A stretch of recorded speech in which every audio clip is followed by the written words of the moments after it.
The rosemary chicken steamed between us like a small domestic truth. My pearl blouse caught the light when I reached for the fork. The buttons lay cool against my wrist, the old weight of my wedding band familiar as breath. I remember the tick of the clock above the mantel. 1, 2, each chime a patient thing. My hand trembled when my son reached across the table and said with that smile that pretended concern, "Maybe it's time to think about the house, Ma." The tremor made the silverware sing against the plate. Before I go any farther, if you'll stay with me to the end, please consider subscribing to Mature Justice and sharing this. People need to hear that elders are not to be underestimated. Now, listen. This is how it began. They laughed like it was a small joke. My daughter-in-law smoothed her napkin with a practiced little air and told everyone, loud enough for the grandchildren, that I was losing it. My son looked embarrassed and amused at the same time, that posture people take when they want to be kind but are thinking ahead. The smallest grandchild, maybe 6, giggled and mimicked my hand, and the sound cut through me like a wind through dry leaves. Humiliation is a quiet thing until someone else names it aloud. That was the moment I decided something quietly. If they were going to treat me like a burden at my own table, then the house we were sitting in would belong to me in every way that mattered. I stood up because it was what you did when spill threatened or conversation pinched. I lifted the napkin halfway to my chest, and then everything blurred. Not because of dizziness exactly, but because the air seemed to thicken with the smell of lemon and rosemary, and with words that had more teeth than they meant. I felt my knees wobble and the room fold around me. My daughter-in-law reached with a hand that was too sure and too quick. My son's chair scraped back sharp on the floor.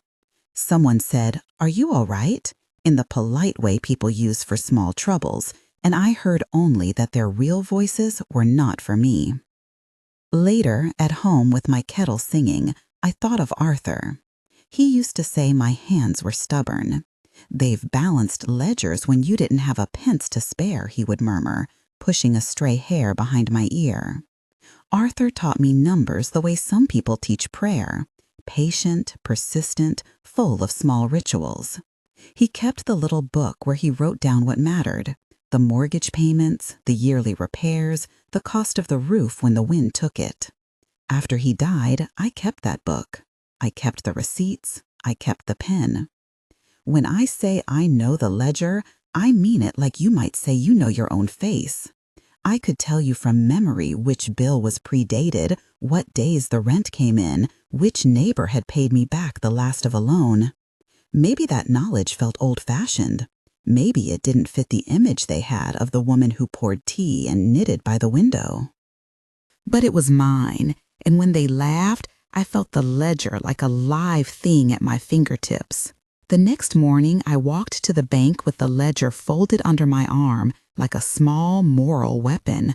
Mr. Lambert, who had watched me come and go for 10 years, took one look at my blouse and offered his arm. He did not patronize me. He did not say the things people say to make themselves feel generous. He only asked, quietly, what he could do. I showed him the ledger. I showed him the signature that had always been mine, even when my hand shook. "You know your accounts," he said, with that tone bankers use when they mean respect, not surprise. "You manage things yourself, Mrs. Grant?" "Yes," I said, "mostly. I pay what's needed. I keep the records." My voice was steady because saying it out loud held it in place. There is a peculiar pleasure in the business of moving money that is not about money at all. It is about deciding who will have what and why. It is about turning a private will into a public fact. I had long thought about the house.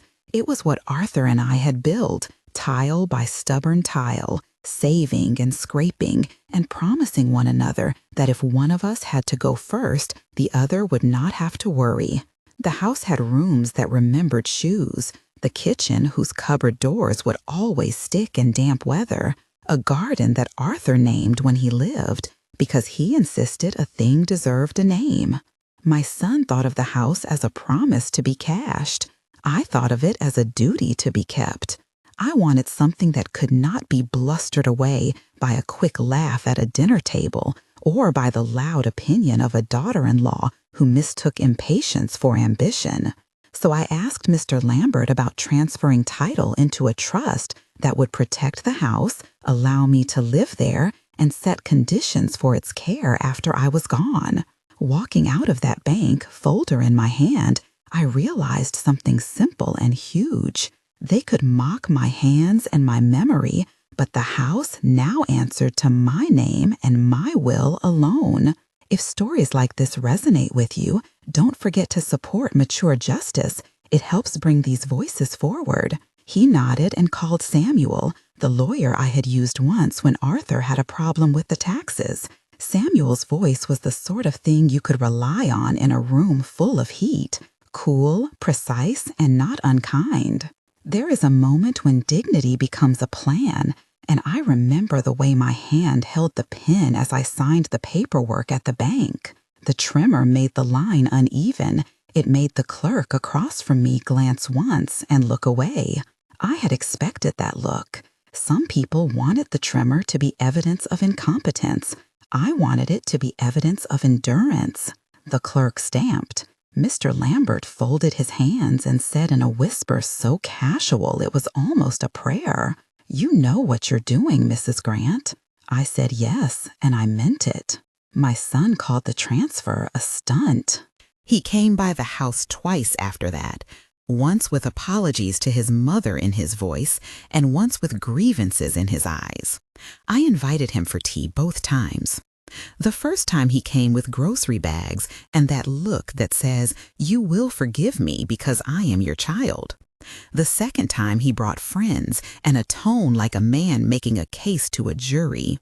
My daughter-in-law said, in a voice that was trying to be breezy rather than cruel, "All this paperwork, doesn't it scare you, Ma?"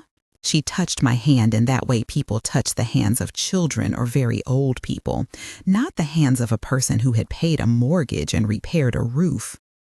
I felt angry then, a small, hot flame behind my ribs. I did not raise my voice. I cleared my throat and said, "It's not for me to be frightened of paperwork. It's for me to be clear." Arthur would have laughed at the phrasing. He used to say I had a stubborn sort of clarity, like frost on a window. The next week I had a fainting spell. It was nothing more than a little world tilting, a sense like walking into a room and forgetting why you came. My neighbor called an ambulance, and in the hospital they were kind and efficient. They ran their polite machines and gave me water and told me to rest. It is strange the way small indignities collect. When you are propped up on the white sheets in that hotel-like hush, you have lots of time to think. I thought of the ledger. I thought of the transfer. I thought of my son's face when he said, "It's time, Ma." I resolved, perhaps with a stubbornness Arthur would have admired, that I would make no more room for jokes about my competence. Samuel came to see me the day I came home. He sat in my kitchen and looked at the kettle while I told him about the laughter at dinner, about the way the grandchildren mimicked me. He did not ask me to punish them. He asked me what I wanted. "I want the house to be for the house," I said. "I want it to be kept by someone who knows that a roof is fixed before a party is planned.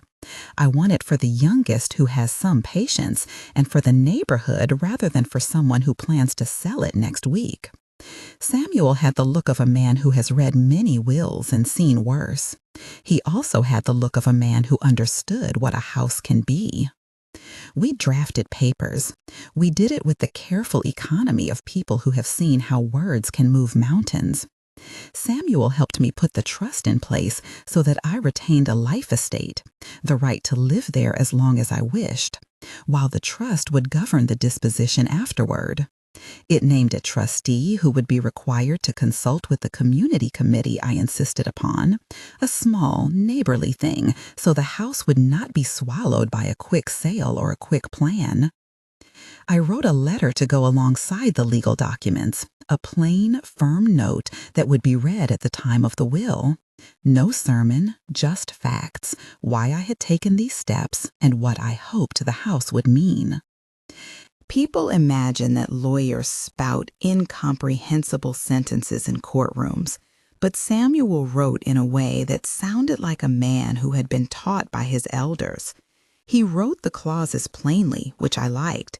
The condition that made my son bristle most was that the house could not be sold to someone outside the family without unanimous consent of the trustees and the community committee. He said, with that old impatience that used to make me stitch my lips, that I had tied his hands. I told him that was not my intention. My intention was to make sure there would be hands that cared. When the papers were signed, the pen felt heavier than the one I used at the bank. I signed my name and my hand trembled, but the signature was mine. My fingers, even when they trembled, had the memory of the order of letters. Arthur would have said, "There you are, steady in the ways that matter." I folded the letter into the will packet and slid it into Samuel's envelope with the quiet ritual of closing a book. Word travels fast in a small town. The reading of the will was set for a Friday morning at the lawyer's office. There is a peculiar theater to a will reading. The room smells of old carpet, of lemon cleaner. There are chairs that have learned the weight of people who come because they must. The family arrived in small groups, my son with his wife draped like a grin, my daughter with a face that was difficult to read, a handful of grandchildren who shifted in their seats and traded glances like cards. Mr. Lambert took a seat near the back because business and neighborhood often overlapped in the small ways that only made sense to people who had watched one another's lives like the weather. Samuel sat at the head of the table with his pen in his hand and his glasses on the tip of his nose. He placed the will on the desk and looked up. "This is the last will and testament of Ida Grant," he said, and his voice cleaved the room into before and after. The clock ticked. The smallest grandchild's foot tapped a nervous rhythm. He opened an extra envelope, a handwritten one that smelled faintly of lavender and stationery. He told them that Mrs. Grant had asked for a short statement to be read along with the formal will. That was the moment I felt my heart like a bird choking against the ribs. My hand was folded in my lap. The pearl buttons beneath the cuff of my blouse were a small, hard comfort. Arthur's last letter had been tucked away in a drawer for years. Now my words would find their audience. Samuel cleared his throat and began to read aloud. "My house," he read, "has kept us warm through storms and small joys. I learned how to fix a roof with Arthur. We planted a pear tree that will outlive us both. It is for such things that a house ought to be kept." He read the clauses. He read the trust. He paused when the words named the community committee, and there was a slight rustle. My son's hand. I watched his jaw. It worked like a hinge. When Samuel reached the part about the conditions, about the requirement that the house not be sold without unanimous consent, and the appointment of a trustee with a duty to consult neighbors, my son opened his mouth like someone reaching for a tool to pry a lid. In plain language, it meant this: the house was no longer their future payday. It was mine to guard and mine to give on my terms. The room waited. My breath made a small fog in the air that smelled of coffee and lemon cleaner. He put the letter aside and said, in his steady way, "Mrs. Grant has also left a brief statement for you." He folded the paper and, in the voice the law teaches, a voice without usurped warmth, he began to read my words in my own first person. "I am old," Samuel read softly, and my cheeks warmed though I had not moved. "I am not helpless. I have hands that shake because they remember every winter, every roof, every payment. I have kept accounts so that no one will be tempted to say it was never my work. I do not want the house to become something it was not. If you love this house, care for it as if it were the last piece of what we gave. If you do not, then do not own it. There was a small noise, a chair pulled back too quickly, and I felt the air press like a hand. My son's face had gone a certain blankness that people get when something they expected has been quietly removed from under them. My daughter-in-law's mouth was open in a way that was almost apology and almost fury. The grandchildren looked at one another as if watching a skit they had not rehearsed. Samuel folded the letter, set it aside, and looked around the room slowly. "Any questions?" he asked, though the phrase felt thin in the weight of what had been said. My son stood.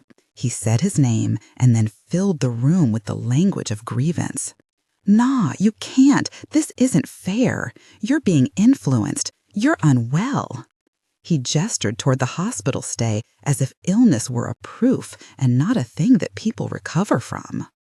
I had practiced a different answer in my mind, a small, aphoristic thing Arthur used to like. I took a breath and let it out steady. My hand brushed my wedding band as if to fetch courage from it. "It's not about fairness," I said, and my voice did not tremble with the hand. "It's about stewardship." There was a quiet then, an odd sort of respect that rises when someone speaks plainly about a thing that matters. People like to imagine will readings as moments of fireworks or melodrama. Ours was quieter.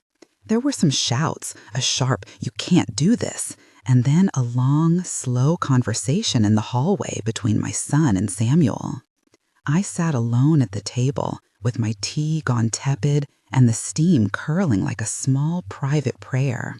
The pearl button at my cuff caught a speck of sun and flashed only for an instant. Later, when everyone had left and the room smelled of lemon cleaner and old paper and the clock kept its polite time, Mr. Lambert came up to me and took my hand in his. "You did well," he said. He did not mean excellence in the way of a medal. He meant something closer to truth.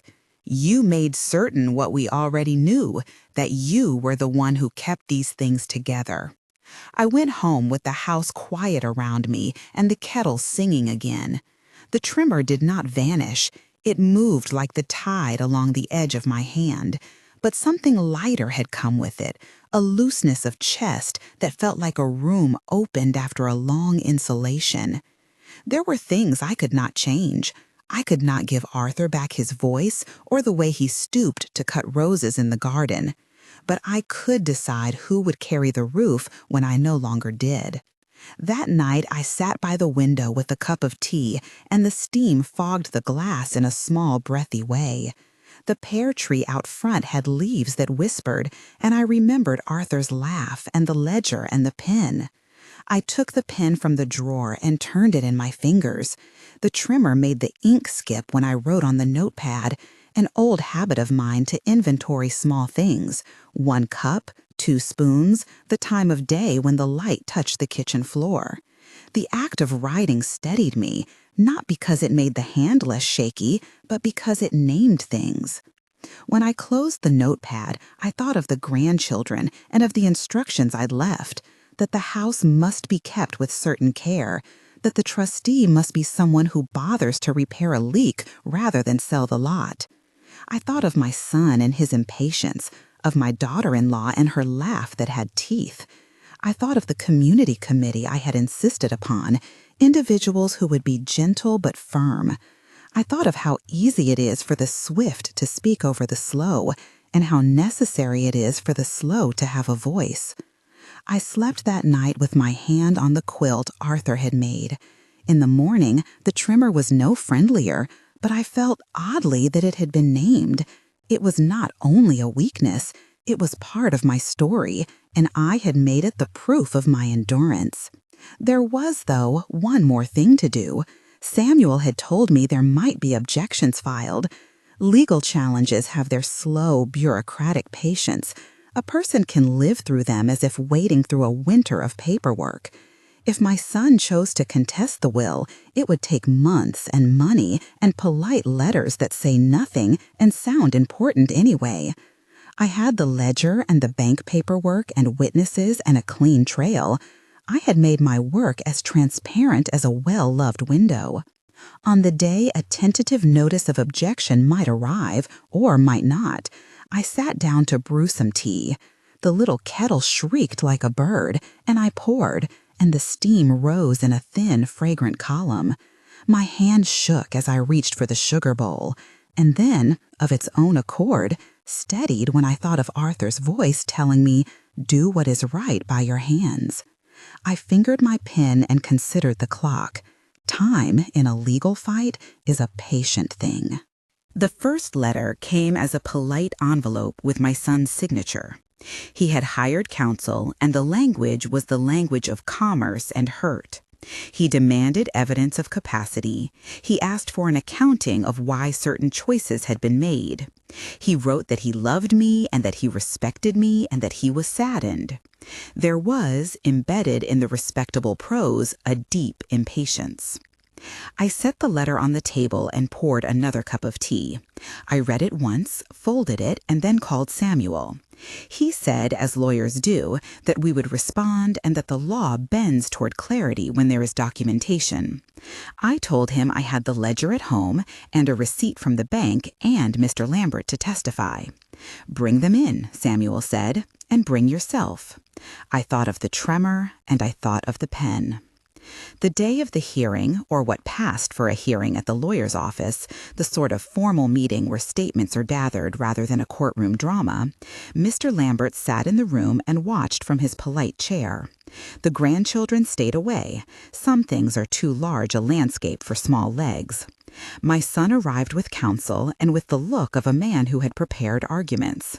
He had not, perhaps, expected to find me there with my notes and with the ledger and with the receipts folded like small shields. Samuel began the meeting with a clarity that made the air inside the small room easier to breathe. He produced the bank documents, the transfer papers, the signed trust, and my letter. He explained, calmly, the life estate and the trust conditions. When his voice finished, there was a pause long enough that everyone in the room could hear the clock ticking. My son's counsel looked at the paperwork and at Mr. Lambert and at me. He asked a question about capacity and a question about undue influence, the phrases lawyers use when they want to stake out the moral high ground. I answered the questions as directly as a woman answers questions after a lifetime of paying bills. I told them when I had signed, where Mr. Lambert had been, that I had been of sound mind and body when I made the choices. I told them I had thought of Arthur and of the way he taught me to be careful with what mattered.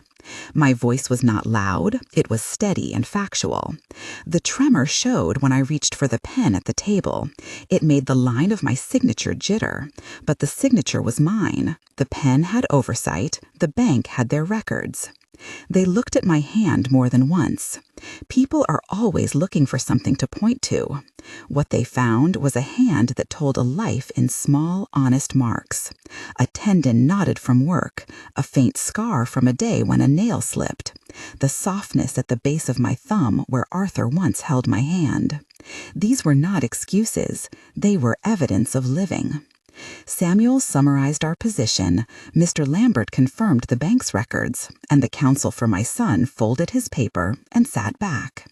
There would be further filings, he said, because that is the thing legal counsel says when they are not yet moved. But the momentum, for once, was not toward overturning a practical truth, that a woman had taken care of her affairs. I left the meeting with a small, private sense of satisfaction that had nothing to do with victory and everything to do with being seen accurately. The drive home was quiet. The neighborhood smelled of cut grass. I entered my kitchen and sat looking at the kettle, then at the pear tree outside. The ledger lay on the table like a map of things kept. A week later, Samuel called to tell me that the objection had been withdrawn. He explained in legal terms about the cost and the risk and the prudence of counsel. To me, it sounded like a small wind lifting off a pond. My son had met with a practical accountant, or perhaps had sat and considered his own future, or perhaps had simply found the fight too heavy to sustain. People change their minds for reasons that do not need to be spelled out. I let the silence of the outcome be what it was, a space for me to breathe. When it was all finally settled in the papers and in the signatures that made the decisions real, I sat again in my chair by the window. The kettle sang. I took my pen and wrote in the margin of the ledger, "House preserved." Arthur smiled. I closed the book and smoothed the cover with my hand. The tremor was still there, like a small, faithful weather. But the house stood, not because of my complaints or their pity, but because of careful, documented choices. I had turned a gesture into a policy and a tremor into testimony. There are many quiet satisfactions in a life, and this one, this small triumph of stewardship, felt like a table cleared after a meal shared correctly. I made tea and drank it while the steam fogged my glasses, and the pear tree outside tapped its leaves like fingers on a roof. The grandchildren came by the next Sunday to pick pears. The youngest, she was 11 then, looked at the box of repairs and the small tools on the shelf and said, after helping me for an hour, "I like fixing things." Her hands were steady and patient. When she left, she kissed my cheek and said, "I'll remember this house." It was the best report I could have had. The funny thing is, it all circled back to a dinner table. At dinner the week after the will was read, my son sat across from me. He did not laugh this time. He cleared his throat and said, reluctantly, "Ma, maybe I was wrong." He did not have to say more. The same kind of dinner where they once mocked my trembling hands was now the place where he sat across from me in a house that, on paper and in fact, I owned completely. The house had already been given its sentence in paper and ink. His apology was a small human sound, like the closing of a door. That night, I took my ledger from the drawer and set it on the table like an old friend. I ran my fingers over the pages and thought of every line as a bead on a string of days. The tremor in my hand was no secret. It had been visible to many. But I had learned, through paper and calm speech and the patience of lawyers and bank managers who respected the memory of a life, that you can make your trembling hands into proof that you were still holding on. Arthur would have been pleased, I think, not because the house was saved from sale, but because someone would tend the roof when it leaked and sweep the porch when it gathered leaves. My legacy, I realized, was not an entitlement to be waited for. It was a responsibility to be kept. There is a particular peace that follows when the work you've done aligns with what you always meant it to be. I put on my pearl blouse and unbuttoned one pearl at the cuff as if to loosen an old habit. The clock ticked.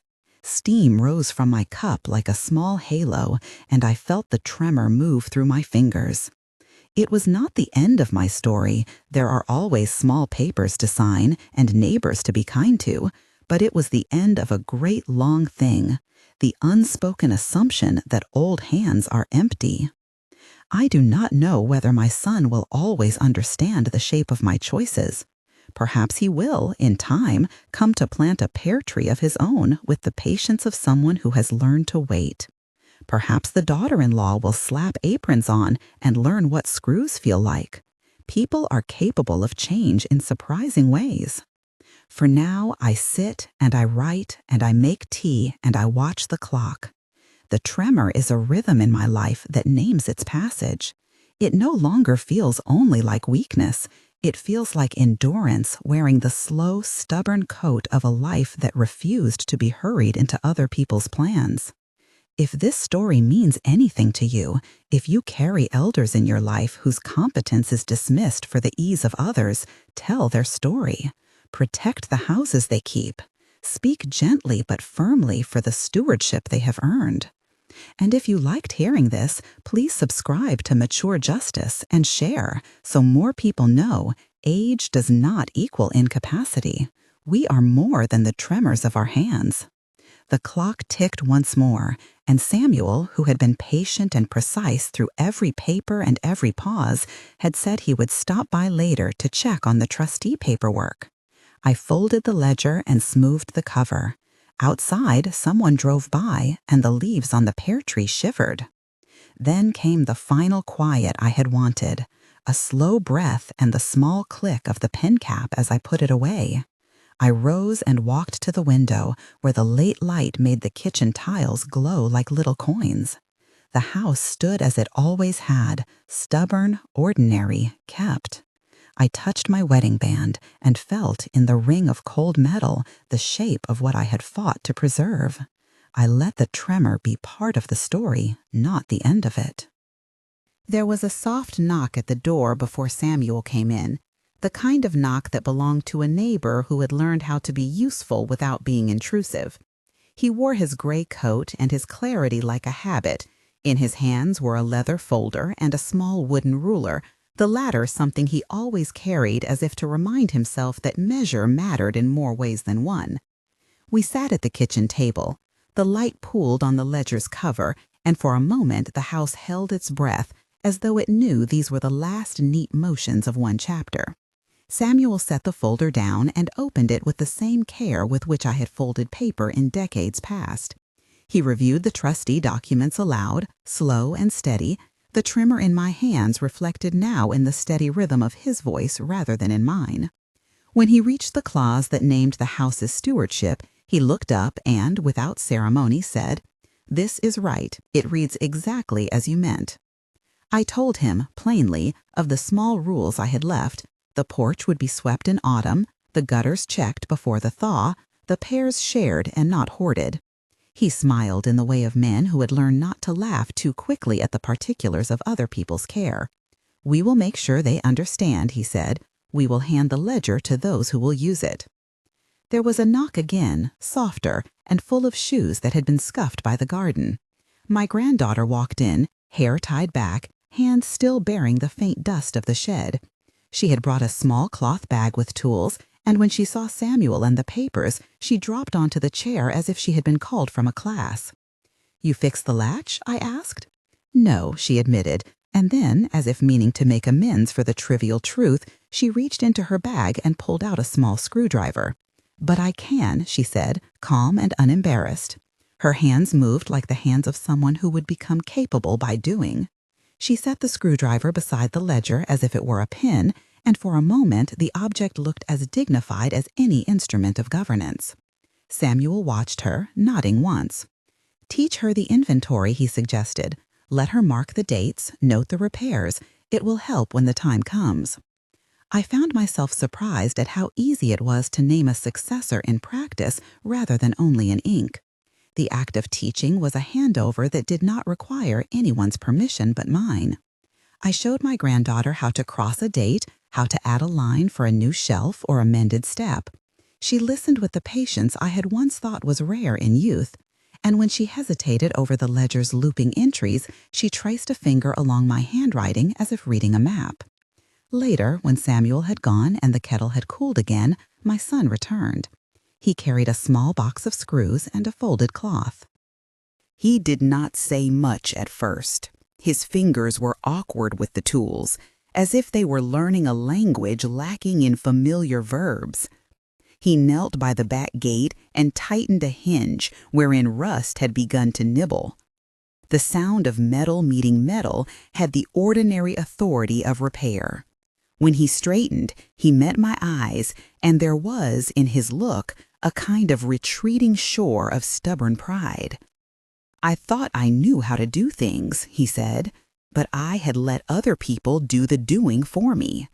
He winked, an old, shy habit, and then added, "I'll come by next week, if you'll have me." I wanted to tell him what his apology had already said. Words were surplus beside the movement of his hands. Instead, I lifted my teacup and watched the steam join the light. Outside, a small boy from down the lane rode his bicycle under the pear tree, and the leaves threw shadows like quick coins across the kitchen floor. There was work to be done, and there were people who were beginning to do it. That night, I walked the edges of the garden. The pear tree stood patient and heavy-limbed. I ran my thumb along a scar in the bark where once a branch had been pruned too close, and thought of all the small wounds a life gathers and the careful tending they require. The tremor came as it always did, a companion that kept a steady time, and I held the trunk and felt its roughness underneath my palm. There was in it an honest reciprocity. I had kept the house, and the house would keep itself now in the hands that had begun to learn its language. Inside, the ledger waited on the table, its pages whispering like a story being turned. I sat and wrote one more line, a note about tools left in the shed, a reminder to oil the porch rail every spring, small instructions that were also blessings.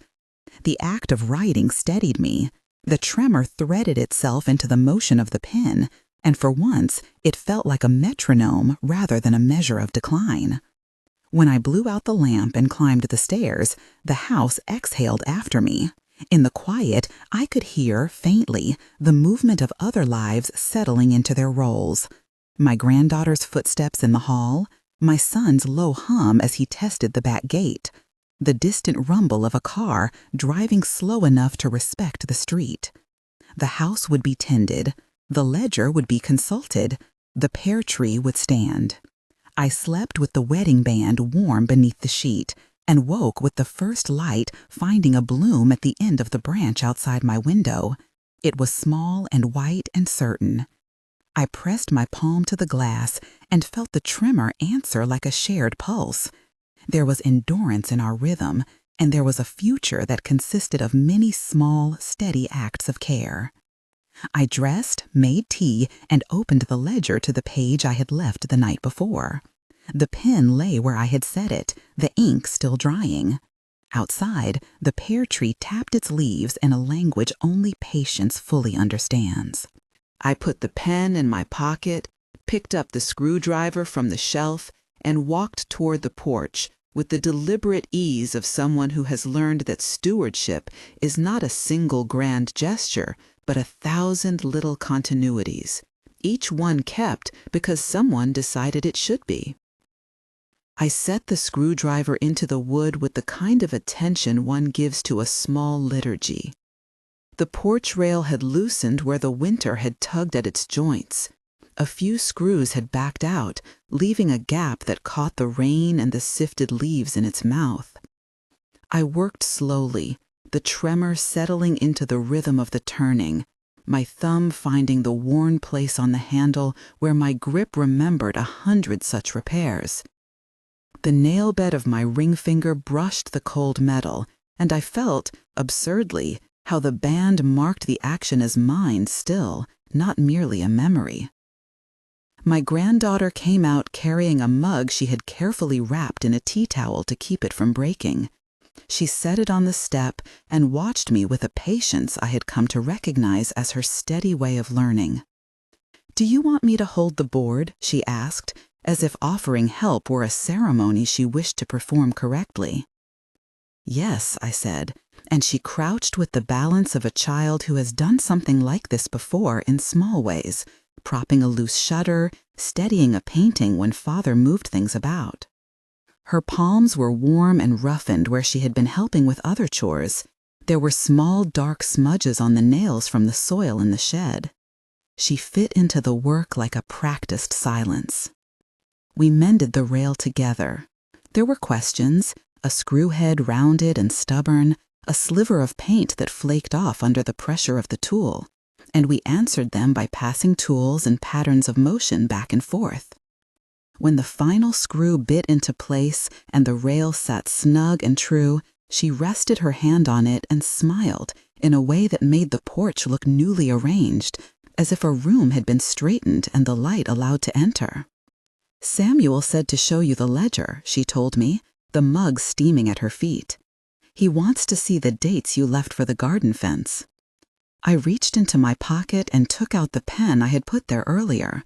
It was the one I favored, slightly scarred where the cap had been clumsily forced off years ago, and I set it beside the ledger on the small table by the door. For a moment, both of us were still. The house breathed around us, a slow house sigh of settling timbers and memories. "Write it down," I said. "If you see a place where the paint is thin, mark it. If a nail works its way loose, note the date. The ledger remembers better than we pretend." She took the pen as if it were a baton. The handwriting was different, sharper, less accustomed to the slow curl of my older letters, yet careful. She wrote the date and the word porch rail in a hand that made the line look like a promise. The day unrolled around small arrivals. My son came back with new confidence in his shoulders, his fingers less awkward now from the practice of the morning. Samuel lingered to smoke a cigarette by the fence, which he did with a kind of theatrical modesty. The cigarette lit, stub pressed into the soil to spare the copper of the post from ash. Mrs. Whitaker from across the lane appeared with a tin of biscuits under her arm. "Thought you might be wantin' the extras," she said, her voice all curls and worry, and everyone took one and nodded with the civility of neighbors in long acquaintance. We drank tea in the shade of the pear tree. The petals from the bloom outside drifted onto the table like small white scraps of conversation. Samuel asked questions about the ledger's entries as if the pages were a map of his own small forgetfulness. My son told a story about a gate at work that had refused to stay shut until he had found the proper hinge. My granddaughter listened, and then, when the conversation moved in ways that belonged to the younger and braver, she read aloud the notes I had written the night before. The oiling in spring, the shelf by the shed, the place a loose brick liked to shift when heavy boots went past. She read them aloud as if testing the voice of the house aloud to see if it matched. There was a moment when I stood up and felt, not for the first time, how the day names itself at certain hours. Light changed from honest to bolden in the space between the fence and the lane. The trimmer was there under my sleeve, threaded into the motion of pouring more tea, but it no longer took the lead in my life. It was a companion that kept its own time. Samuel cleared his throat. "You ought to sign them, you know," he said, nodding at the ledger. "If anything happens, there's more clarity when a person leaves a line." I took the pen and wrote my name at the bottom of the page, followed by the date. My hand wavered. The ink feathered a little on the paper where the pen lingered. My granddaughter watched as if she had never seen the movement before. "There," I said finally, and my signature looked familiar because it had been practiced, not because it was steady. Later, when they had gone, my son promising to come on Saturday with a neighbor who had a paint sprayer, Samuel vanishing down the lane with his cigarette stub already forgotten, my granddaughter lingering to collect the ledger and the pen like sacred instruments. I sat on the porch and listened to the house settle. The sun had sunk a little lower, and the pear tree's shadow made a lace across the boards. I folded my hands on my knees and felt the wedding band warm again from where it had rested beneath my palm. There is a peculiar clarity that comes after the handing over of small responsibilities. It is not dramatic, it is not a scene of weeping or triumph, but a quiet accounting in which the heavy ledger of one life is eased onto another's lap and both kinds of hands are steadier for it. I thought of the scars I had noted on the tree, the places the house had required bandaging, the times I had leaned into exhaustion and found that someone else had noticed the lamp that needed wick or the bolt that had to be driven. Those things had been paid forward. As dusk deepened, a cat wove between the legs of the table and insisted upon being petted. The sound of the road softened to a susurration. Windows across the street blushed with lamplight. I brought the ledger back inside and laid it carefully on the shelf where it would be visible, where it could be taken up easily by small hands. I left the pen in its place, the house's small archive of care, ready for the next entry. On the stairs, I paused and looked down the hallway where my granddaughter's door stood slightly ajar. There were bits of her life, a scarf draped over the chair, a book with its spine broken at the middle, and I smiled, not because anything was perfect, but because imperfection here was close and human. I went to bed with a sensation like the tightening of a net that has caught something, not of possession, but of protection. I did not make any declarations about the future. There was no grand speech, no formal passing of keys. The ledger itself would do the work of testament, dates, notes, small instructions like prayers folded into plain language.